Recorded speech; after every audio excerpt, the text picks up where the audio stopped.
कहला पिता माता एका बेले रजबीर ज्योति जेबे टळे मातार पद्म पाखुड़ा रे से जीवर भेंडी फलर नाल पड़ी से गर्भ रही पंडित नारीर गर्भ भेंडी फल नाल सदृश पिता माता संस्पर्श जीव जाई नारी गर्भ रे रहिला तापरे कोन होला देखिबा एमंत भावे गर्भे थाई मनरे भावना करई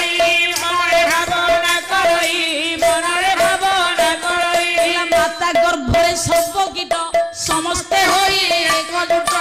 जीव को आहार बोलिन दंते विडंती कीट सही न पारी गर्भ जीव भावे कष्ट असंभव अत्यंत कोमल शरीर गर्भटई अंधकार देखा अजणा से स्थान रक्त शोणिते परिपूर्ण चर्मर घोड़र भितरे जीवटीर होई दुख चर्मर खोल भितर जीव पंडित नारी गर्भरे रहिला नारी गर्भर कीट मान सब जीव को खाद्य बोली खाइबा को चेष्टा कले अच्छा दांतरे भिड़िले जीव सहिलानी आज्ञा अत्यंत कोमल शरीर गर्भटई अंधकार चारिआडे देखिला अदेखा अजणा से स्थान रक्त शुणिते परिपूर्ण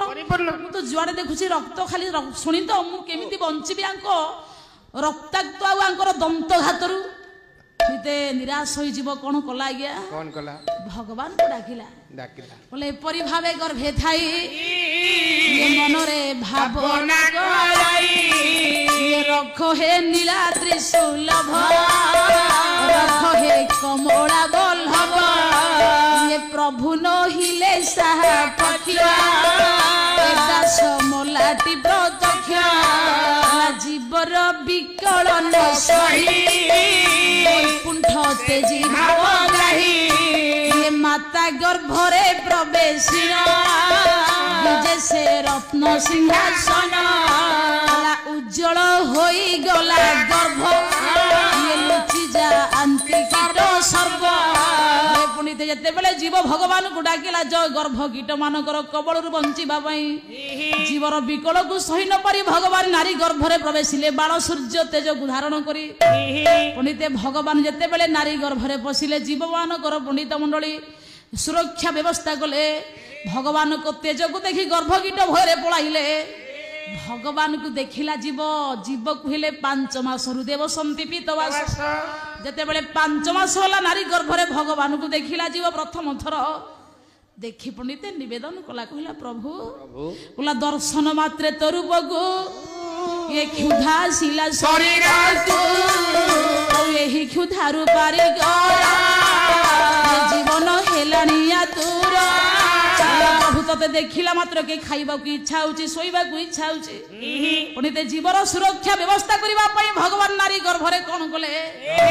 कले मंत कही चक्रपाणी माता धार नाड़ी आणी कले तते बंचाई देबी गर्भ कीट किछि करिबेनी किंतु मु जहा कहूची मो कथा को मानि उठी ताले कोहंतु प्रभु मर्त्य को जेबे तू ही जीवु कहिबा प्रकार चलीबु आउ तू न हे बुझना ये मोर शरीर हे बुलीना ये मंत कही चक्रपाणी ये माता धार नाड़ी आणी जीवर नाभि द्वारे भरी ये माता धार गर्भे पूरी ये पंडित जीव कहले जीवर सत्य कथा कहबू अधर्म मार्ग को जीवु नाही मते केबे भूलिबु नाही कुकर्म रे लिप्त हबुनी एतक कले जदि तू मर्त्य को जीवु मो शरीर आसिली न हबो एमिति सुरक्षा करिबा पई मातार आधार नाड़ी सहित जीवर नाभि द्वार को भगवान संजोग कले सेठी पई गर्भवती महिला पंडित जहा करे शिशु सैया करे सेते बेले गर्भवती नारी माने नृसिंह पुराण पढुथिले गीता पढुथिले भागवत पढुथिले आध्यात्मिक पुस्तक पढुथिले जदि आज्ञा गर्भवती नारी आज्ञा थिला बेले शिशु मा गर्भरे देखंतु आध्यात्मिक पुस्तक पढिले गीता भागवत नृसिंह पुराण पढिले संतान जग जन्म होई जन्म हबो मेधावी सुत हो आज्ञा एबे आ नारी माने गर्भ थिला बेले पंडित नृसिंह पुराण पढुछंती एबे उल्टा